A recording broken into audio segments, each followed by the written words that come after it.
Y nuestro tema para hoy es bendecid y no maldigáis. Bendecid y no maldigáis. Es un texto que encontramos en Romanos, el capítulo 12 y el versículo 14.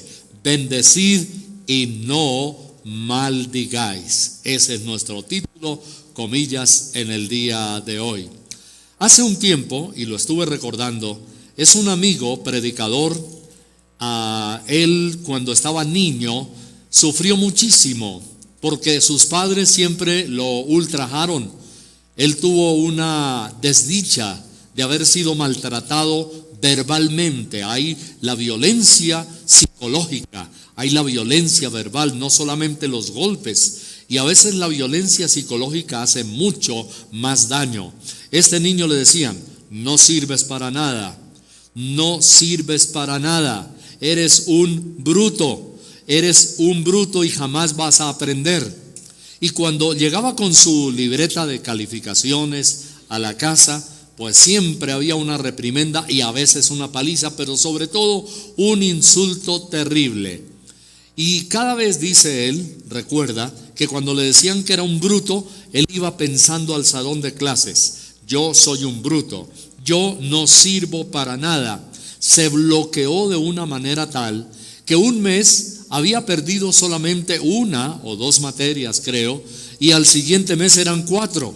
Y cuando iba por la mitad del periodo escolar, estaba perdiendo casi todas las asignaturas, todas las materias.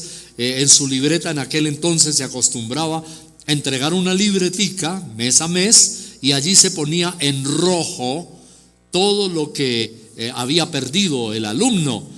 Y él dice: se burlaban de mí, mis propios compañeros decían que la libreta mía era la colorada, porque todos los meses tenía una cantidad de rojos. Y los papás siempre lo mismo: eres un burro, eres un bruto, no vas a aprender. ¿Cuándo vas a aprender? Tome. Y así. Y cuando eso es verdad, él lo decía, yo también lo he predicado, que a veces cuando el diablo a veces utiliza gente de la misma casa para destruir a una persona, cuando el diablo se propone hacerle daño a alguien, pareciera que se ensaña, y hay cosas que convergen, que coinciden para hacerle daño a algo o a alguien, de tal manera que en todas partes se encontraba alguien que lo señalaba, lo criticaba, lo bajaba, lo hacía sentir el más infeliz de todos. O sea, era una permanente, una constante. Pues en esa constante, en alguna ocasión, para colmo de males, en el colegio no sabían cómo los papás lo trataban a él en la casa y cómo lo maldecían cada rato, porque eso es maldecir. Bendecid y no maldigáis, dice Romanos 12, 14 al final del texto. En el colegio no sabían lo que pasaba en la casa, pero el diablo hizo coincidir todo. Y entonces querían, como en las famosas que llaman izar bandera, izar la bandera.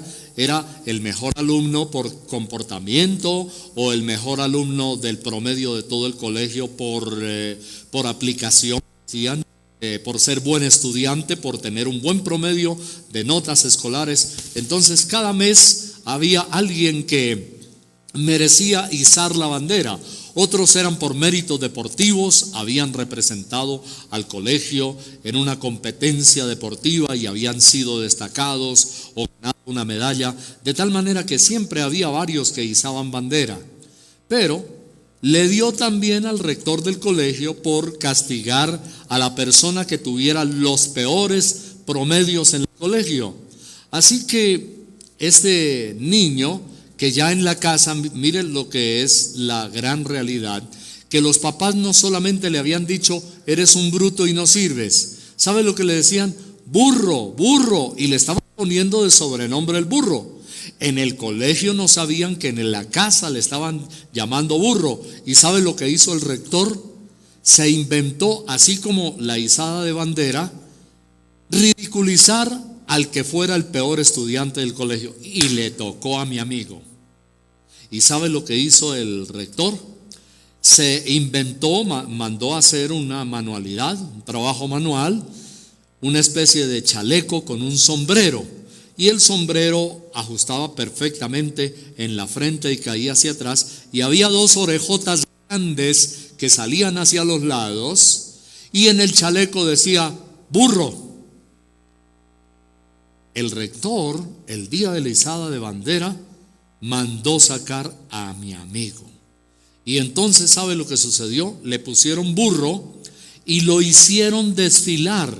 Había un patio gigantesco, era el lugar donde se izaba la bandera, y formaron las filas de cada uno de los cursos, de todo el bachillerato, el high school, y allí pusieron a este muchacho a caminar por entre las filas.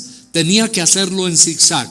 Empezaba por la fila de los quintos y se iba hacia allá al fondo. Luego volvía por la otra y por la otra. Y el castigo era que cada vez que pasaba por donde iba caminando, haciéndole la calle de deshonor, porque no era de honor, la obligación del alumnado era señalarlo y gritarle, y así que todo el mundo gritaba y le decía burro, burro, burro. Imagine usted un niño, un jovencito, casi adolescente, caminando unos 15 minutos dándole la vuelta a todo el colegio, y por donde iba la gente le iba gritando a los muchachos burro, burro, y aquí decía soy burro, con sus orejotas. Eso hizo un daño cruel y devastador en la vida de él. Al final, cuando ya estaba terminando el último recorrido, estalló en llanto, pero era algo devastador, al punto que él no podía terminar su bachillerato, sus estudios, estaba muy desilusionado y muy destrozado, de tal manera que también se dedicó a vender chucherías por ahí en la calle. Luego se metió con una agencia de ventas puerta a puerta. Le dieron algunos cursos, estaba calificando bien, sorprendentemente se volvió un buen vendedor. Lo estimularon, escuchó un día, porque no conocía la palabra de Dios, y el Señor le habló de una manera profunda y radical acerca de cómo Dios es capaz de coger la basura y reciclarla para hacer algo de verdad honroso y muy apreciado. Él aprendió a través de la palabra de Dios que Dios lo apreciaba, que Dios lo amaba, y escuchó mensajes tremendos, escrituras que le hablaron de una manera muy especial en la palabra rema y el kairos, el tiempo de Dios para su vida. Entonces dice, mío eres tú, yo te redimí, Isaías, el profeta, te puse nombre, he aquí hago cosa nueva para ti, decía en el mismo capítulo, y él empezó a asimilar todo esto. Dios me ama, Dios me levanta.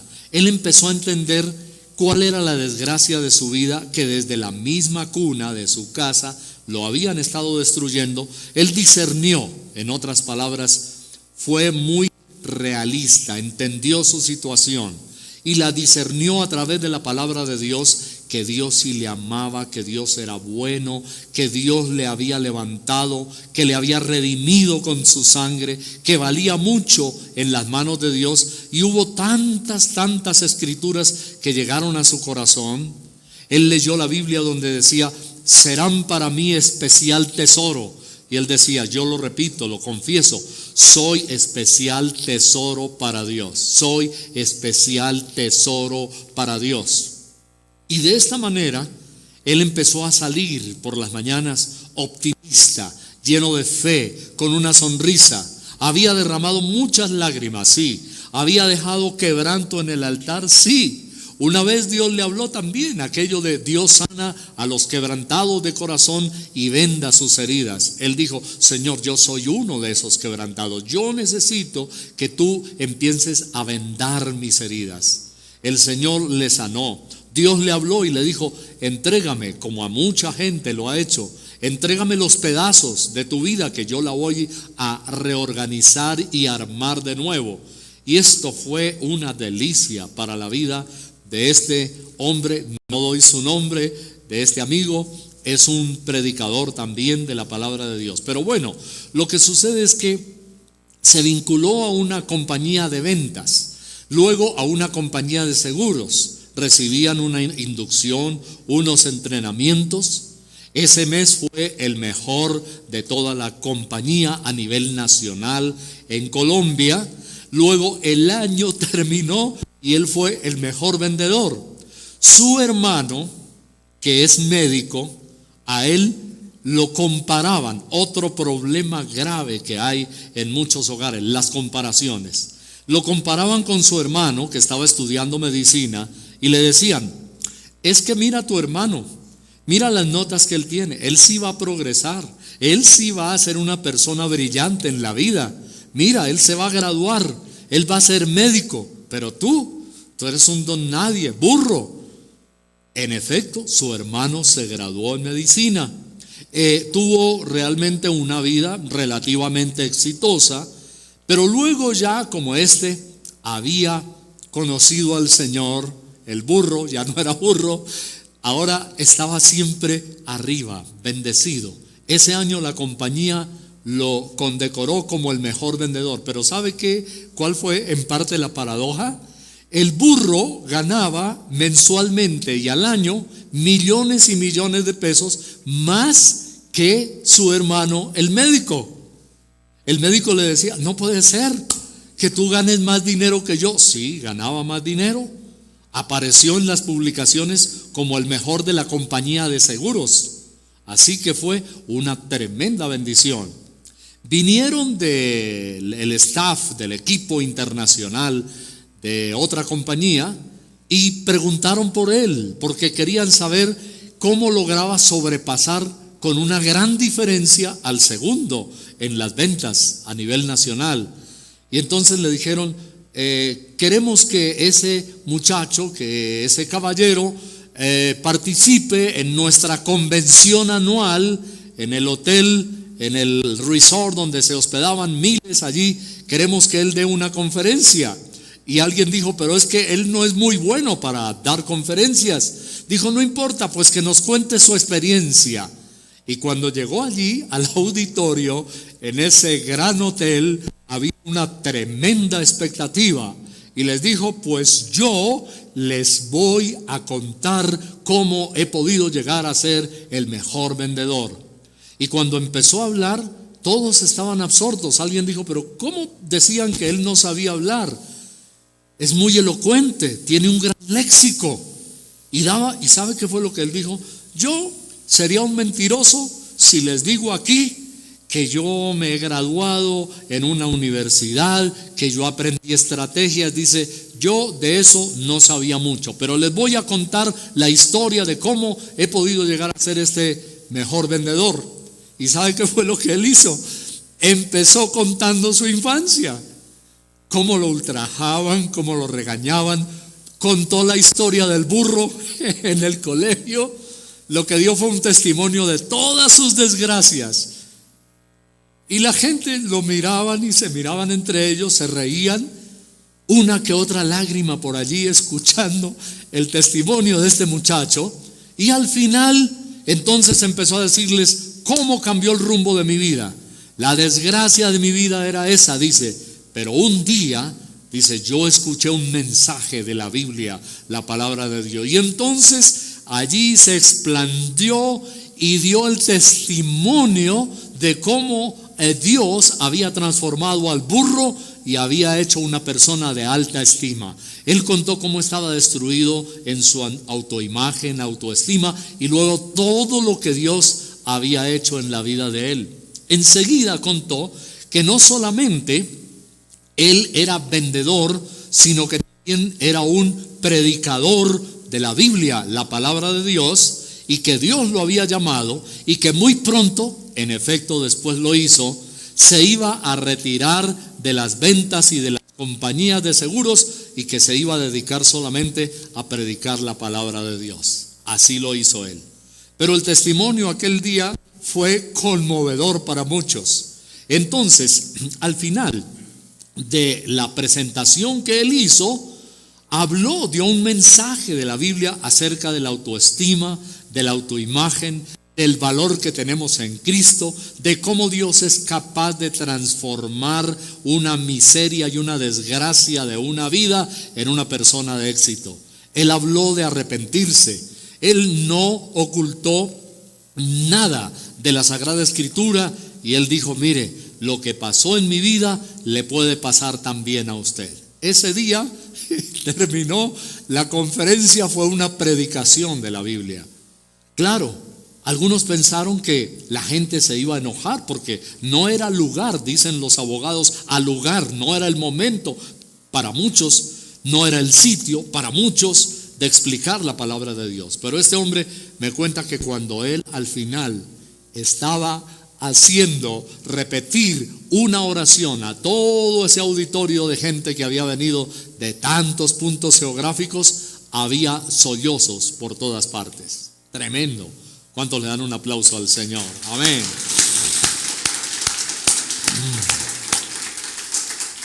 Gracias a Dios. Bueno, testimonios como esos nos animan a lo que dice Romanos: bendecid a los que os persiguen. Romanos 12, 14. Bendecid y no maldigáis. Bendecir. No destruya a su familia, no destruya a sus hijos, no destruya a los que le rodean. No sea pesimista, no sea negativo, no sea una persona que todo el tiempo está invadida por el fracaso.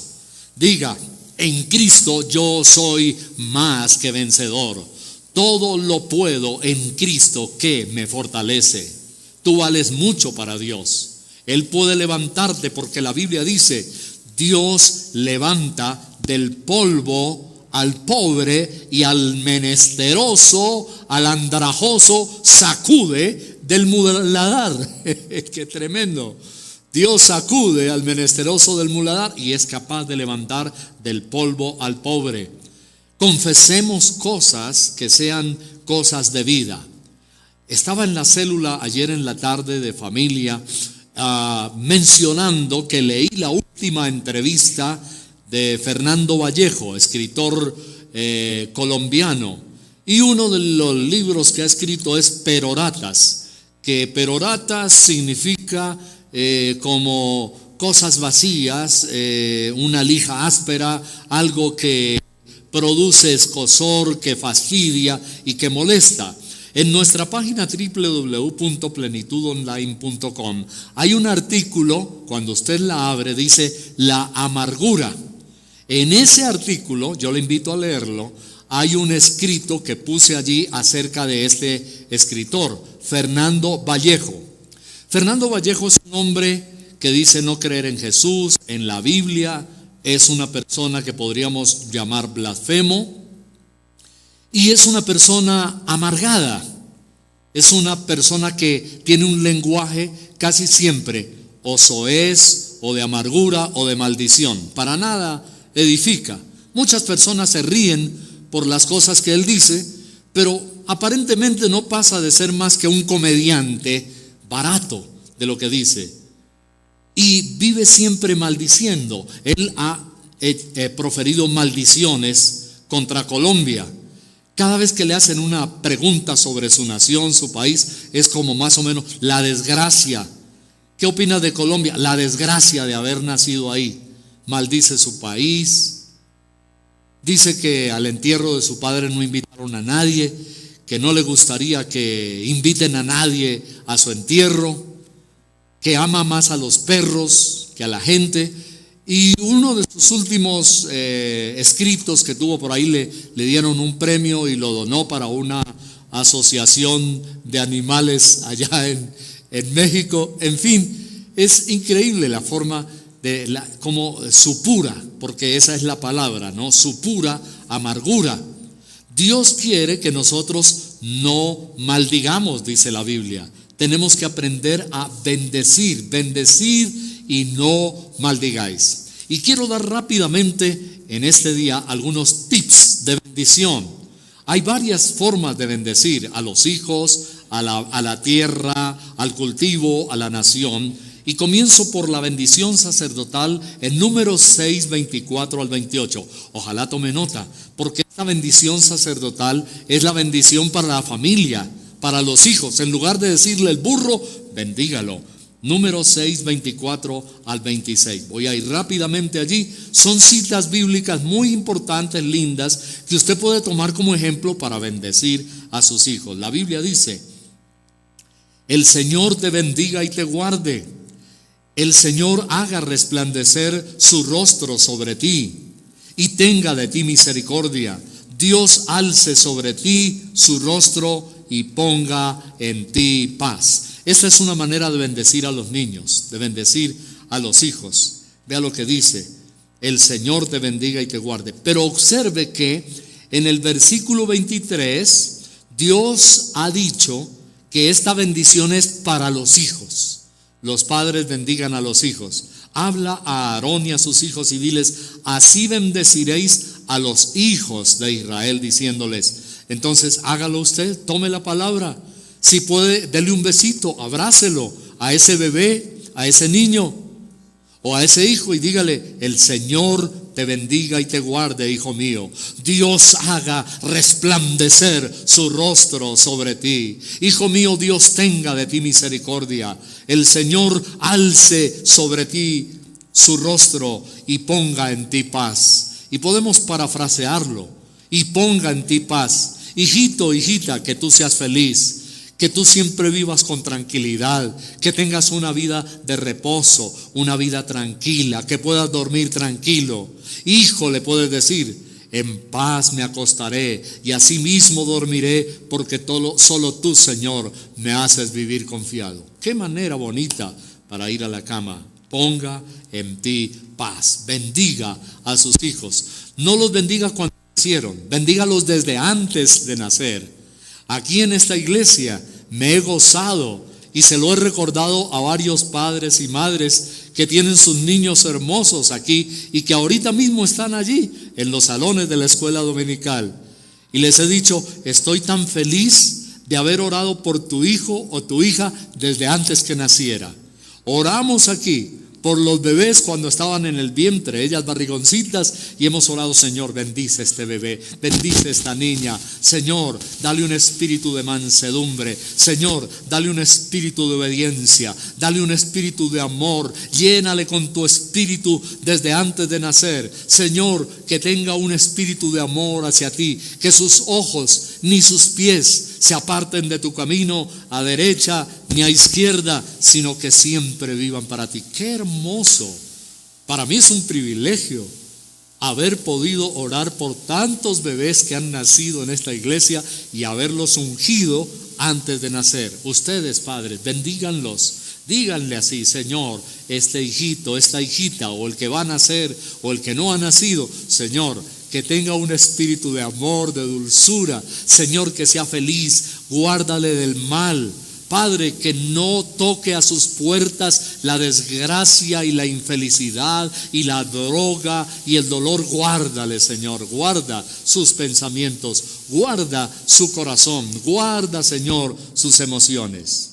Deuteronomio 7, otra bendición para los hijos: bendecid y no maldigáis. Deuteronomio 7, versículo 6, dice la Biblia lo siguiente, en el versículo 6 al 9: porque tú eres pueblo santo para el Señor tu Dios. El Señor tu Dios te ha escogido para hacerle un pueblo especial. Oiga, esto es para bendecir, más que todos los pueblos que están sobre la tierra. No por ser vosotros más que todos los pueblos os ha querido Dios y os ha escogido, pues vosotros erais el más insignificante de todos los pueblos. Oiga, qué tremendo esto. Ellos eran el más insignificante, eran pasado, sino por cuanto el Señor Dios os amó y quiso guardar el juramento que juró a vuestros padres, os ha sacado Dios con mano poderosa y os ha rescatado de servidumbre, de mano de Faraón, rey de Egipto. Conoce pues que el Señor tu Dios Es Dios, Dios fiel, que guarda el pacto y la misericordia a los que le aman y guardan sus mandamientos hasta 1000 generaciones. Amén. Aleluya. Qué tremendo. Es un aplauso para Dios. Esto es muy importante saberlo y es parte de nuestro segundo punto. No es nuestro mérito, no es nuestra dignidad, no son nuestras capacidades, no es nuestro honor, no es nuestra inteligencia o astucia, es la pura misericordia de Dios. Erais un pueblo insignificante en la tierra, sí, Señor. Israel ha venido a hacer otra cosa, pero eran insignificantes. Sus enemigos los vapuleaban, los esclavizaban fácilmente, los había tenido el faraón como esclavos en Egipto, pero Dios dice: me he propuesto dignificar este pueblo. ¡Qué tremendo! Eran insignificantes, dice el versículo 7, pero Dios dignifica. Cuando tú bendices, cuando tú desatas bendición, cuando tú declaras con tus labios, cuando tú confiesas bendición, Dios empieza a dignificar. Escucha bien, dignifica a tus hijos. No digas que son lo peor, ni lo peor de la cuadra, o de la casa, o del barrio. No digas eso. Dignifícalos, confiesa la palabra de Dios. Hijo, tú eres inteligente, Dios te va a bendecir, Él te va a prosperar. Bendiga a sus hijos, hágalo frecuentemente. Póngale la mano en su hombro y dígale: hijo, te bendigo en el nombre de Jesucristo de Nazaret. Te bendigo espiritualmente, te bendigo económicamente. Si no tiene hijos, bendiga a su familia. Bendiga a su mami, bendiga a su hermano, a su hermana, bendiga al tío y dígale: te bendigo en el nombre del Señor. Dios te dignifique y te levante y te sane, te dé salud en el nombre de Jesús, y Dios te haga una persona próspera económicamente también en el nombre de Jesús de Nazaret. Si no vales mucho, si sientes que no vales mucho, presenta tu hoja de vida y di: Señor, dame gracia delante de ese empleador o ese propietario de compañía o de ese gerente. Dile: Dios, soy una persona digna porque tú me abres puertas, y la Biblia dice que el Señor es el que abre y ninguno es capaz de cerrar. No confieses miseria, no confieses brutalidad, confiesa inteligencia. No confieses que eres insignificante, confiesa que eres una persona dignificada en el nombre de Jesús de Nazaret. Eso fue lo que Dios hizo con mi amiguito, con mi compañero. Dios lo dignificó y Dios lo puso en alto. Salmo 91: le pondré en alto por cuanto ha conocido mi nombre, le glorificaré, lo exaltaré. Esas son promesas de Dios. Es poner en alto, dignificar, exaltar por cuanto ha conocido mi nombre. No digas: soy burro, soy águila, soy inteligente, nací para volar, para estar en las alturas. Dale gracias a Dios. Podemos bendecir las habilidades. Hemos visto la bendición sacerdotal, pero también, si usted lee, por ejemplo, en Mateo, hay una parábola muy bonita que le recomiendo la lea en casa. Esta semana haga un pequeño devocional de Mateo 25, del 14 al 30, devocional. Mateo 25, 14 al 30. Este ejemplo es para bendecir las habilidades, bendecir el trabajo, bendecir lo que aprendimos a hacer y aún lo que no sabemos hacer. The skills, dicen los gringos, habilidades.